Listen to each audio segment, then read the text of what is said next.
Up next on Factorio Demystified, we're going to build our permanent smelting or furnacing operation.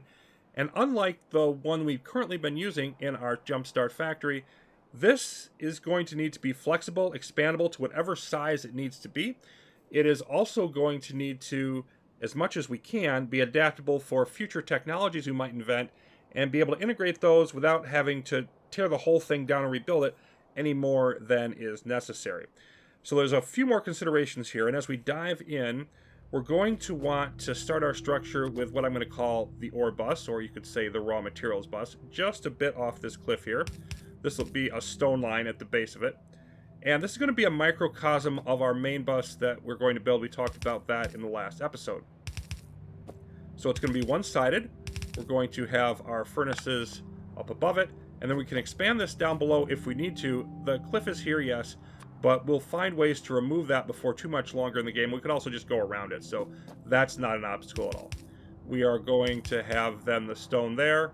These are going to be copper. Up here we're going to have a section of iron, and this is a very solid foundation for our furnace operation. Then we're going to throw in a priority splitter and get started here on what would be our first iron column. And let's just use the same double splitter approach that we have been using and see if there's anything perhaps we might want to change. There. Now we're all familiar with this, but then what might cause an issue for us as we go forward? Any future inserters we're going to invent would strictly be plug and play. We can throw these on top here. That's not going to cause us any issue. Same thing with the belts, but we should look at those really quick anyway. I like using FNEI for this because of the brief tooltips they have. But we currently have the yellow standard transport belts, 15 items a second. We have invented the red, 30 items a second for the fast transport belts. We mentioned those briefly before, twice the speed. And then there's the blue express transport belts, 3 times the speed, 45 items a second. That's going to be the pinnacle. They also have faster versions of the splitters and undergrounds and all of that will come with those. And we don't need to be overly concerned with the structure here because it's just going to be replaced, but how large or tall, long it's going to be is going to be an issue, because if we want to eventually upgrade to producing full belts, which we will, 45 items a second, then that's a lot of furnaces. So we've got to leave plenty of room and make sure we have that planned out.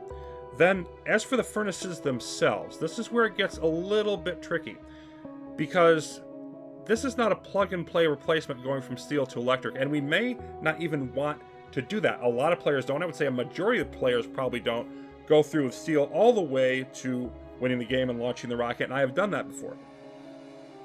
The electric is different from steel in a number of ways that need to be examined. So the crafting speed is 2 for each, it's the same. The pollution is much less. It's only 1/4 of the pollution, but it requires twice the amount of energy, 186 kilowatts compared to 90, and also it's not taking fuel. So we're not mining coal to send it here. And that's going to change our belt structure if we go in that direction.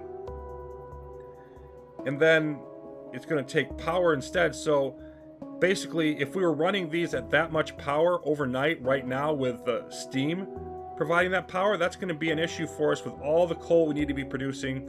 But if we get to the point, and we will, where we're running solar 24/7 and can store that power overnight, then electric becomes a lot more viable. Another aspect is that they are 3x3, so they're larger. We can't just place them on top.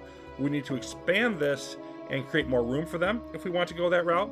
And the electric furnaces also can take modules, which we'll be inventing soon, but basically those are items we can produce to add to a machine and change its performance characteristics, improve it in some way, although most of them have drawbacks as well that you have to weigh with that. So all of that will be getting forward in the future, but let's say we wanted to do the electric furnaces. What would be an optimum setup for that? Because it wouldn't be this. It would be more a case of we would want to, say for example, we would have an ore line here. And then over however far we need to be, we would have one for belts, and then ore, and then belts. We'd be alternating them, because for each group, like let's say this was ore, so you could have furnaces here and here taking off of it, and then as you move over to the next one, so this one was ore, this would be plates, and you would have furnaces being able to grab from those, because you don't need to have like the extra ore belt here, 2 ore belts for every belt of plates because you're not going to have that space taken up by coal, so you can have that full belt running off ore in that particular instance. Now I am going to go with the electric approach, and the reason that I'm going to do that is because of the pollution reduction that it will afford us, not having to supply coal to our furnaces, and also just the reduction in pollution it has innately, plus the effects of modules that we'll build. But it is going to require us to use what I'm going to call a hybrid or compromise solution.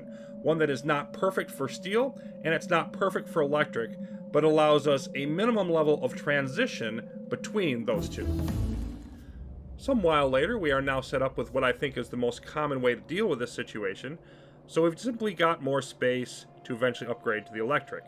We have space provided by these little side-loading transport belts here in the middle, and once we go electric, we'll simply remove the inserters, put them where these belts are, and all of that will work well. Of course, we have the space vertically, each of them moved out a little bit there as well. We've got our grid of electric poles, medium ones, to set everything up with power.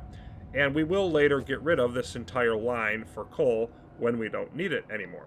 In terms of volume, how many of these I'm building, at this stage we really want to think primarily in terms of not how many furnaces, but how many belts are we producing. So I have 12 on each side for the iron here, and for the copper here, 1 belt of each to begin. And then for the stone over here, I only have 3 on each side, about a quarter belt. And the reason for that is we just don't need that many stone bricks. It's just a starter amount. We can add more to it if we need. Down here on our ore bus, this has been expanded as well, and I have these priority splitters to make sure we keep pushing everything up to the top, and so we'll have plenty of ore, because after this one, of course, this top lane would actually be empty, but then this splitter will push it up from the second one to the first one, and this one from the third to the second, this one from the bottom one up here, and so on, continuing that push. Same thing here with the copper, and the stone line just ends here because we really shouldn't need it any further down, but we can always split it off or whatever if we find that we need that. Now you may be wondering, well, where is your steel production at? Because you had steel in your jumpstart base, and I'm actually going to leave that in the jumpstart base. I don't want it over here. And the reason for that is this coal line, because this second coal line in the middle, I simply don't need that complication, and we're not going to want it there once we go electric. So I'm going to wait to move the steel until I do get that electric going. Everything else will be down between now and then from the jumpstart base, but I can just simply drag this steel line right here up to our bus area, and this can be perfectly convenient.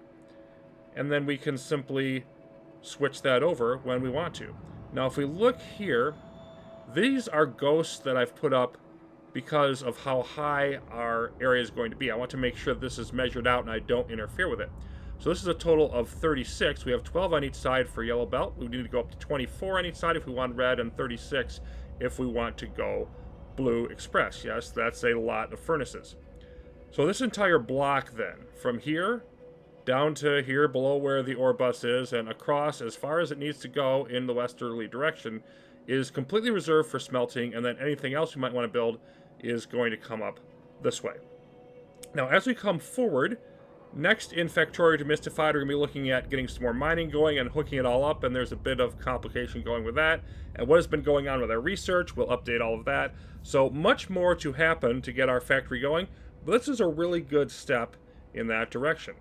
Thanks for watching, and I'll see you soon with more Factorio.